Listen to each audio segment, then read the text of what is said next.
Pemirsa, memasuki puncak musim kemarau yang digadang-gadang akan dibarengi dengan kenaikan suhu ekstrim akibat fenomena El Nino, pihak PDAM Tirta Musi memastikan jika suplai air bersih di kota Palembang ini masih akan tetap aman.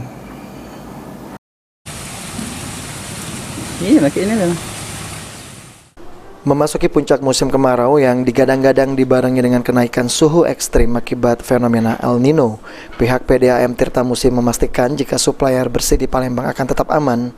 Diterangkan oleh Direktur Umum PDAM Tirta Musi Hadri, menghadapi puncak musim kemarau, suplai air akan tetap stabil, lantaran saat ini sumber air baku PDAM tidak hanya berasal dari Sungai Musi, akan tetapi juga sebagian dari Sungai Ogan. Yang menjadi perhatian PDAM sendiri bukan karena kemarau, namun justru dari fenomena banjir bandang di hulu Sungai Musi, mengingat saat ini hujan dengan intensitas lebat kerap kali terjadi dan berpotensi meningkatkan turbidity atau kekeruhan air yang normalnya di angka 100 hingga 150 nepelometric turbidity unit NTU bisa mencapai 4000 NTU saat terjadi banjir. Mengantisipasi naiknya kekeruhan air yang disalurkan kepada masyarakat, solusi yang dapat dilakukan oleh PDAM Tirta Musi adalah dengan mengurangi kapasitas produksi untuk sementara.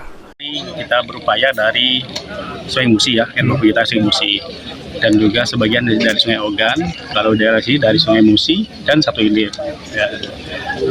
Sungai Musi kita kalau dari kondisi sekarang masih aman ya, nggak ada masalah. Tapi hanya kejadian tertentu, misalkan ada banjir bandang di hulu seperti kemarin di Lahat, tingkat turbidity kita terlalu tinggi, jadi kita hanya mengurangi kapasitas produksi. Turbidity itu kekeruhan ya, kekeruhan. Biasanya normal kita sampai 100-150 NTU. Kalau kejadian tertentu bisa sekitar 4000 NTU. Sandi Pratama, PAL TV.